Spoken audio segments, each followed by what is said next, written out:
Alright, so I want to get straight into this, because there's genuinely a lot to talk about after what I just watched on the practice field. Day 4 of Cleveland's training camp is officially in the books, and I'll be honest with you, if you were there today, or if you catch the footage I'm about to walk you through, you already know exactly where this is heading. This isn't me trying to build some kind of dramatic story out of nothing. This is just what happened in front of everybody's eyes, and I think it's time we actually sit down and talk about it like adults, because the tape doesn't lie, even when the coaching staff wants to be careful with their words. Before I get into the nuts and bolts of today's practice, I have to set the table properly. The head coach has been very deliberate about how he's framing this quarterback competition publicly. He's made it clear, multiple times now, that he isn't grading these guys yet. His reasoning is that the installs aren't finished. In other words, the offense hasn't even been fully taught to these quarterbacks, so judging them right now would be like judging a student halfway through the semester before the final exam. He said the scripting during team periods isn't built around who's the guy. It's built around getting everybody reps and letting the install process run its course. He even walked back his own wording mid-sentence when a reporter pushed him on it, correcting himself to say that yes, technically there is some evaluation happening, just not to the extreme that people want to assume. According to him, nothing is being decided during these install-heavy sessions. The real judgment, he says, comes once the pads go on, once live tackling starts, once they line up against Buffalo in joint practices, and once preseason snaps start counting for something. I respect that approach. I understand why a coach wants to protect his locker room and avoid crowning anybody in the middle of July. But here's my honest take, and I say this as somebody who watches every single rep, breaks down every throw, and doesn't sugarcoat anything for the sake of a headline. After what I saw today, I don't think you need pads to see what's obvious. I don't think you need the Bills lined up across from these guys to know who's playing with more command, more rhythm, and frankly, more discipline with the football right now. Let's get into why. We have to start with the veteran, because that's where the story of the day really lives. The experienced quarterback in this competition had what I can only describe as a rough afternoon. 3 interceptions, 3 in one practice. And I'm not talking about 3 uncatchable, tipped at the line, freak accident type of picks. I'm talking about decisions that a quarterback with his level of experience and the contract he's carrying simply cannot keep making if he wants to hold on to this job. Let's slow the first one down, because this is the one that really stuck with me. He drops back, reads the defense, and instead of resetting or checking it down, he tries to force a ball into a window that had not one, but 2 defenders sitting right in the area. Triple coverage, if we're being fully honest about it. This wasn't a rookie miscommunication or a receiver running the wrong route. This was a veteran quarterback trying to make a hero throw into a situation that never called for one, and a defensive back made him pay for it, coming down with a clean interception on what would have otherwise been an easy touchdown for the offense had he simply thrown the ball away or looked elsewhere. That's the kind of decision that makes coaches lose sleep, because you can live with a rookie doing that. You can coach that out of a young player, but this is a guy who's supposed to be the steady, been there, done that presence in that quarterback room. Then we get to pick number 2, and honestly, this one might be even more concerning than the first, because the pattern repeats itself. Same story. 2 defenders sitting in the throwing lane, and instead of pulling it down or finding his check down, he tries to fit the ball into a window that simply was not open. I want to be fair here, because I always try to be fair on this channel. Not every throw has to be perfect. Quarterbacks are human, defenses disguise coverages, and sometimes a receiver runs a route slightly off from where the quarterback expects him to be. But when you see the exact same mistake happen twice in one practice, back to back, that's not bad luck. That's a pattern. And patterns are what coaching staffs use to make real decisions once the games start to matter. His 3rd interception came late during a 2-minute end-of-practice situation, and I want to be completely transparent with you all, because I think it's important to give context and not just pile on. 2-minute drill football is a different animal entirely. You're playing with a ticking clock, you're pushing the ball down the field aggressively, and sometimes that means taking chances you wouldn't normally take in the middle of a regular drive. So do I hold that 3rd pick against him the same way I hold the first 2? Not really. I think that's part of operating in a hurry-up situation where you're forced to test tight windows because the clock is the real opponent in that moment. But even with that context factored in, 3 turnovers is 3 turnovers, and when you're the guy who's supposedly the far safer, more experienced option in this quarterback room, those numbers start to tell a story that's hard to spin. Now let's flip over to the other side of this competition, because this is where things get genuinely fascinating. The young quarterback everybody's been talking about since the moment he stepped onto this roster also threw an interception today. I want to say that clearly up front because I don't hide anything on this channel, good or bad. If something happens on the field, you're going to see it here, no matter who it makes look good or bad. So yes, he threw a pick, but context matters, and I think it matters even more in his case than it did in the veteran situation. His interception came during that same 2-minute drill period, the exact same situation I just described a moment ago. He was pushing the tempo, trying to manufacture points in a compressed window, and the defense simply made a better play than his receiver did on a contested ball. That's not recklessness. That's not forcing a ball into double or triple coverage, the way we just broke down on the other side of the ball. That's a young quarterback operating exactly the way you'd want him to operate in a 2-minute situation, taking a calculated shot and having it not work out this time. When you consider that this is his only turnover through the first 4 practices of training camp, while somebody else has already racked up 6, I think it becomes pretty clear which quarterback is playing with more control of the football right now. And it wasn't just about avoiding mistakes today. The flash plays, the highlight reel moments, they kept coming from the same direction, and honestly, they've been coming from that direction for 2 straight days now. Let's talk about the speed for a second, because I don't think people fully appreciate how much of a weapon that is until you see it live, in person, on a practice field. Defenders taking bad angles, secondary players getting turned around, trying to close throwing lanes that simply aren't as available as they think they are once he starts moving in the pocket. That kind of athleticism changes the calculation for a defense completely, and you could feel the energy in the building shift every time he escaped pressure and made something happen with his legs before delivering downfield.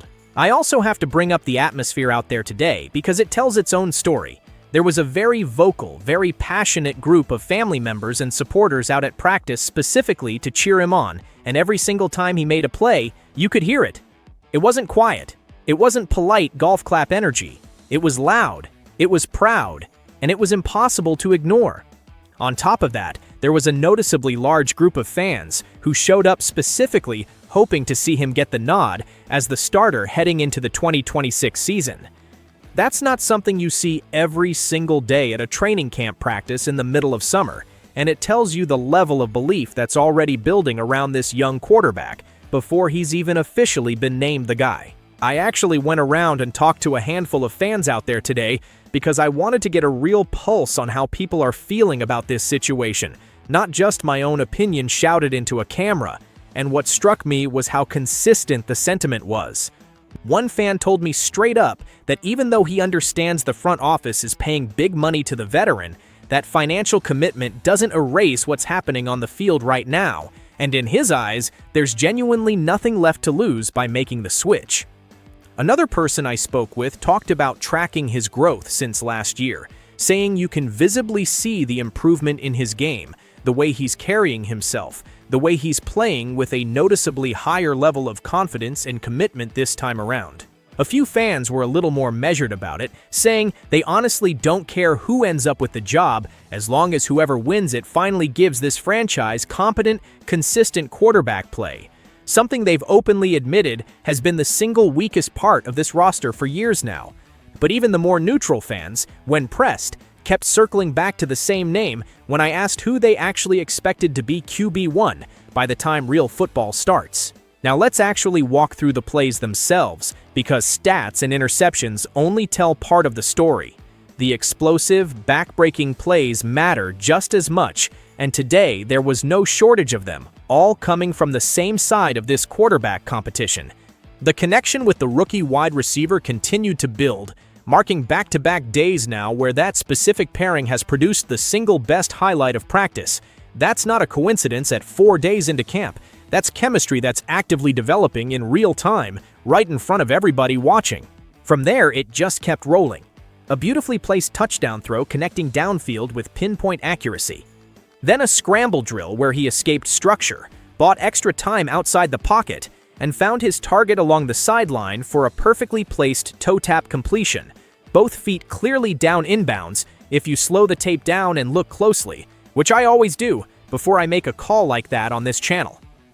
Then, in red zone work against the #1 defense, he found his tight end in the back of the end zone for another score, followed immediately by a beautifully designed goal line play where he sold a run fake, drew the defense in with the play action, and delivered a rhythm throw on a quick drag route for another touchdown. And if that wasn't enough, in a later 7-on-7 period, he connected with yet another receiver in the back corner of the end zone for one more score. That is an absurd amount of touchdown production for a single practice.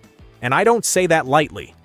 I do want to give a quick mention to the other quarterback in that room too, because it wouldn't be fair to completely ignore him in all of this.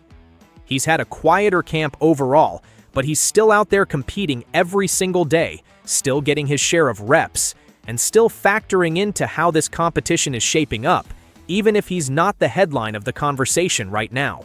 By the time practice wrapped for the day, the story came full circle in almost poetic fashion. In that same final 2-minute period, deep in a simulated end-of-game situation, the veteran quarterback threw yet another interception, his third of the day, picked off once again by the same defensive back who started this whole sequence of turnovers earlier in practice. And look, I already explained my stance on 2-minute drill interceptions, and I'm going to stay consistent with that logic here too, because that's exactly what fairness means on this channel.